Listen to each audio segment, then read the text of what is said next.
Society द्वारा संचालित मां ज्वाला स्किल सेंटर ज्वालामुखी के शहरी रोजगार मिशन योजना द्वारा फैशन डिजाइनिंग प्रशिक्षुओं को रोजगार उपलब्ध हुआ है। वर्धमान कंपनी में प्लेसमेंट स्किल सेंटर द्वारा 20 प्रशिक्षुओं ने वर्धमान कंपनी में रोजगार पाया। वर्धमान कंपनी द्वारा ज्वालामुखी में प्रशिक्षुओं के लिए निःशुल्क वाहन भी उपलब्ध करवाया गया। आज अति हर्ष का विषय है कि नेशनल अर्बन लाइवलीहुड मिशन के द्वारा ज्वालामुखी के मां ज्वाला स्किल सेंटर में जो फैशन डिजाइनिंग की ट्रेनिंग करवाई जा रही थी, उस ट्रेनिंग को करने के उपरांत बद्दी स्थित वर्धमान कंपनी ने यही कैंपस इंटरव्यू किया था और बच्चों की जो सिलेक्शन हुई थी, आज वो बच्चे जो हैं वो कंपनी में जा रहे हैं। और हम वर्धमान कंपनी के प्रबंधन का भी धन्यवाद करते हैं कि जिन्होंने अपनी गाड़ी जो है वो यहाँ पर भेजी है ताकि बच्चों को जाने में सहूलियत हो। मैं इन सब बच्चों को और सेंटर संचालक श्री नवरत्न जी को भविष्य के लिए बहुत बहुत बधाई और शुभकामनाएं। छठी कक्षा से 9वीं कक्षा तक के विद्यार्थियों को डाक टिकट संग्रहण के शौक उत्पन्न करने के उद्देश्य से भारतीय डाक विभाग ने दीनदयाल स्पर्श योजना शुरू की है। इस योजना के अंतर्गत द्वितीय कक्षा में अभ्यर्थियों के 60% अंक होने चाहिए। इसके लिए 18 अगस्त से पहले डाक विभाग को आवेदन करना होगा। भारतीय डाक विभाग ने दीनदयाल स्पर्श योजना शुरू की है। डाक अधिकारियों को द्वारा सर्कल स्तर पर एक फिल्टरी प्रश्नोत्तरी प्रतियोगिता 4 सितंबर को आयोजित करवाई जाएगी। इसमें सर्वश्रेष्ठ बच्चों का चयन किया जाएगा। 15 अक्टूबर तक अंतिम प्रक्रिया के लिए चयनित अभ्यर्थियों को एक फिल्टरी प्रोजेक्ट डाक विभाग को प्रस्तुत करना होगा। इसमें से चयनित अभ्यर्थियों को प्रतिवर्ष इस योजना के अंतर्गत 6,000 रुपए की स्कॉलरशिप विभाग द्वारा दी जाएगी। अधीक्षक डाक मंडल सोलन रतन चंद शर्मा ने बताया कि इस योजना के तहत विभाग ने डाक टिकट संग्रहण की हॉबी बच्चों में उत्पन्न हो, इसके लिए एक प्रतियोगिता आयोजित की जाएगी। सर्वश्रेष्ठ 6ठी से 9वीं कक्षा के बच्चों को 6,000 रुपए की स्कॉलरशिप प्रतिमाह दी जाएगी।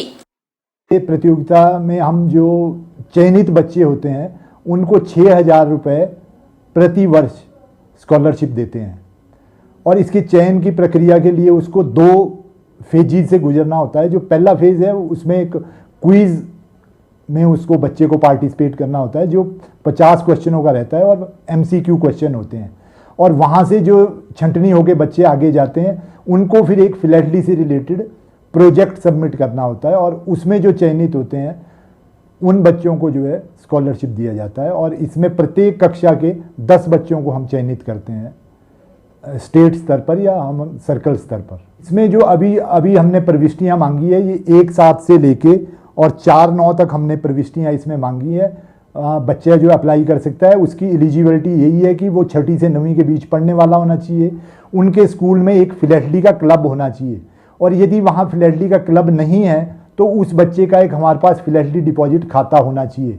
इसका मेन मोटिव जो बच्चों को फिलैटली की जो हॉबी है वो बचपन से ही उनमें वो आदत डालने का है। प्रदेश सरकार द्वारा करोड़ों खर्च करके हांडा कुंडी में गौ अभयारण्य का निर्माण किया है, लेकिन आने जाने के लिए रास्तों पर कोई ध्यान नहीं दिया है। यहाँ के ग्रामीणों ने आने जाने के लिए अस्थायी पुल खुद बनाया था जो कि अब बारिश की भेंट चढ़ चुका है। बरसात तक हांडा कुंडी गौ अभयारण्य को कोई सुविधा नहीं मिल सकेगी। प्रदेश सरकार द्वारा हांडा कुंडी में गौ अभयारण्य खोला गया जो कि तकरीबन 4 करोड़ की लागत से बनाया गया है। यहाँ पर सोलन जिले से बेसहारा नंदी इकट्ठे करके उन्हें पनाह दी गई है। यहाँ तकरीबन 500 के करीब नंदी के रहने की व्यवस्था है, लेकिन हांडा कुंडी तक पहुँचने के लिए एक नदी को पार करना पड़ता है जहाँ आसपास के ग्रामीणों ने अस्थायी तौर पर एक पुल बनाया हुआ है। पिछले 4-5 दिन की लगातार बारिश से यह पुल बह गया। अब स्थिति यह है कि हांडा कुंडी गौ अभयारण्य और गाँव में जाने के लिए कोई भी रास्ता नहीं बचा है। ग्रामीणों को काफी परेशानियों का सामना करना पड़ रहा है।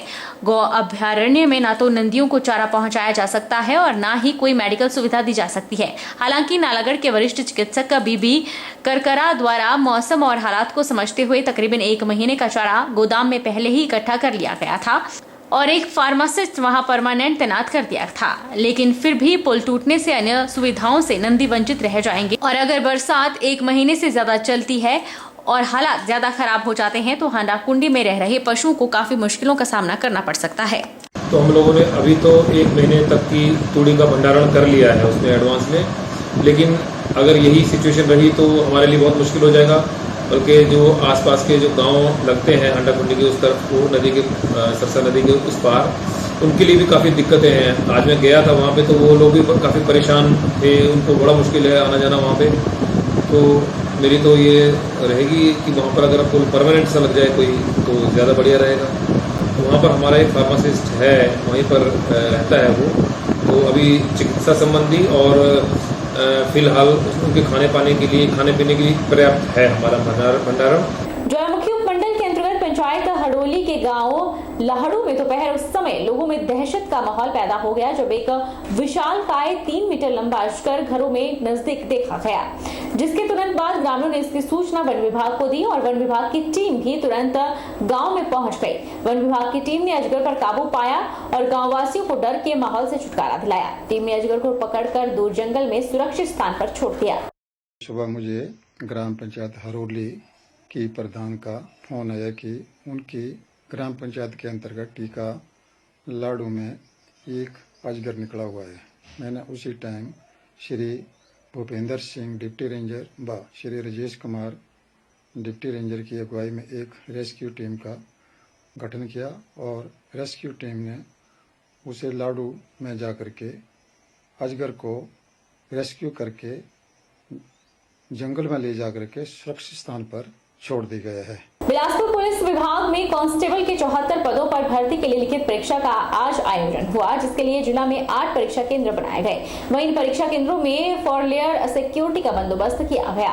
पुलिस भर्ती लिखित परीक्षा के फेयर एंड सफल आयोजन के लिए 160 स्कूलों कॉलेजों के लेक्चरर्स की भी सेवाएं ली गई, तो साथ ही परीक्षा केंद्र के अंदर और बाहर 300 पुलिस कर्मचारियों की तैनाती रही। पुलिस भर्ती लिखित परीक्षा पेपर लीक मामले के बाद एक बार फिर लिखित परीक्षा आयोजित की गई, जिसको लेकर काफी संख्या में पुलिस बल तैनात रहा और हर गतिविधि पर नजर रखी गई।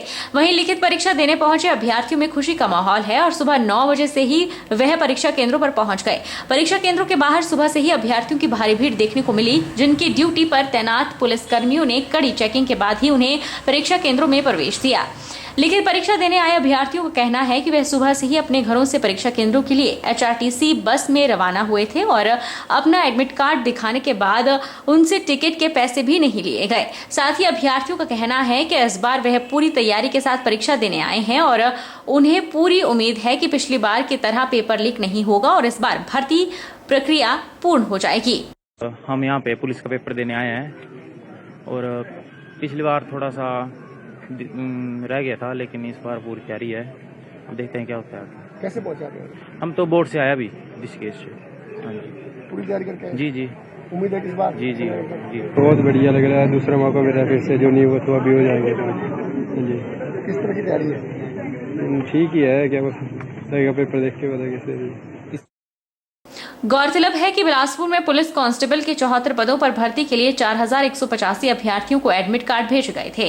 वहीं इन पदों में से जनरल कांस्टेबल के 52 पद, महिला कांस्टेबल के 17 पद और ड्राइवर्स के 5 पद शामिल हैं। दोपहर 12 बजे से 1 बजे तक अभ्यर्थियों की लिखित परीक्षा हुई।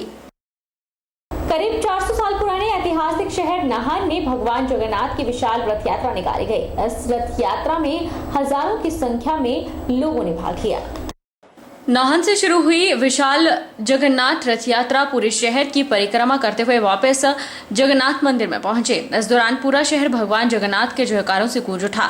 भगवान जगन्नाथ के रथ को खींचने के लिए यहां हर कोई उत्सुक नजर आया। माना जाता है कि भगवान जगन्नाथ का रथ खींचने से सभी की मनोकामनाएं पूरी हो जाती है। जगन्नाथ रथ यात्रा समिति के अध्यक्ष प्रकाश बंसल ने बताया कि कोरोना के चलते पिछले 2 साल सिर्फ औपचारिकता ही निभाई गई, लेकिन इस बार धूमधाम के साथ भगवान जगन्नाथ रथ यात्रा निकाली जा रही है।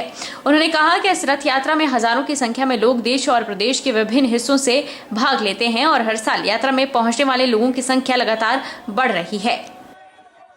ये 14वीं रथ यात्रा हमारे नगर में निकल रही है और देखिए प्रभु का किस्मा कि सारी रात इंद्र महाराज अपना इंद्र बरसाते रहे और जब प्रातः काल में 8 सवा 8 बजे पूर्ण आहुति जगन्नाथ मंदिर में होनी थी तो अपना धूप खिलाते रहे। ये है हमारे इस सिद्धपीठ का खेल। भारतवर्ष में आपको विदित है कि 2 सिद्धपीठें हैं, एक पुरी जी में, एक नाहन में। आज हजारों की तादाद में यहाँ पर भक्तजन आते हैं और आने वाले समय में हम हो ना हो इस यात्रा में लाखों श्रद्धालु हर हालत में नाहन में आएंगे। और अब हम 5 तारीख से लेकर 1 तारीख तक लगातार घरों घरों में जगन्नाथ जी की प्रभात फेरी का आयोजन कर रहे थे। इस बार उत्साह इतना देखा पहली बार कि एक एक दिन में एक एक निवास पर 6 बार 6 निवास पर अपना इसका आयोजन किया गया है। बहरहाल बुलेटिन में इतना ही। आप देखते रहिए HP 24 इंटू 7।